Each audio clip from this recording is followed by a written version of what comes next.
আর একটা কথা আমি বলি, এটা শুধু আমাদের দেশে বলে না। দুর্নীতির প্রসঙ্গ তুলতে গিয়ে একসময় নিজের কাছের একজনেরই কথা সামনে এনেছিলেন সাবেক প্রধানমন্ত্রী শেখ হাসিনা। আমার বাসায় কাজ করে গেছে পিয়ন, সে এখন 400 কোটি টাকার মালিক, হেলিকপ্টার ছাড়া চলে না। তখন নাম প্রকাশ না করলেও সামাজিক যোগাযোগ মাধ্যমে শুরু হয় তুমুল আলোচনার কেন্দ্রে উঠে আসে তৎকালীন ব্যক্তিগত সহকারী জাহাঙ্গীর আলম। অভিযোগ ওঠে ব্যক্তিগত সহকারী পরিচয় ব্যবহার করে তদবির বাণিজ্যের মাধ্যমে হাতিয়ে নেয় বিপুল অর্থ। 5ই আগস্ট পট পরিবর্তনের পর জাহাঙ্গীর আলমের বিরুদ্ধে আনুষ্ঠানিকভাবে দুর্নীতির মামলা করে দুর্নীতি দমন কমিশন দুদক। শুরু হয় তদন্ত। দুদকের সেই তদন্তের প্রেক্ষিতে আদালত এবার নির্দেশ দিয়েছেন জাহাঙ্গীর আলম এবং তার স্ত্রীর স্থাবর অস্থাবর সম্পদ জব্দের।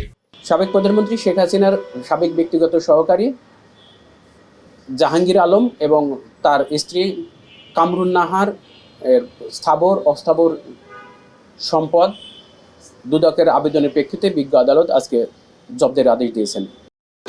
ভবিষ্যৎ হোক নিরাপদ, বিনিয়োগ হোক বিশ্বস্ত, আর আমার পছন্দ সল্ট বে। ওয়েলকাম টু সল্ট বে। একই দিন অ্যাসালম গ্রুপের চেয়ারম্যান সাইফুল আলম ও তার স্বার্থ সংশ্লিষ্ট ব্যক্তিদের নামে থাকা প্রায় 500% জমি জব্দেরও আদেশ দিয়েছে আদালত। এস আলমের আজকে মূলত স্থাবর সম্পদ জব্দের একটা আদেশ দিয়েছেন বিজ্ঞ আদালত। সেখানে দেখা যাচ্ছে 463.87% জমি জব্দের আদেশ দিয়েছেন। এছাড়া দুদকের আবেদনে সাবেক বিমান বাহিনী প্রধান শেখ আব্দুল হান্নান ও তার স্ত্রীর স্থাবর অস্থাবর সম্পদ জব্দের আদেশ দিয়েছে আদালত।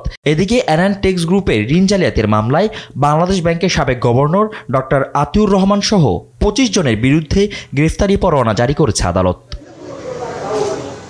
ফজলে আদিত্য, দেশ টিভি, ঢাকা।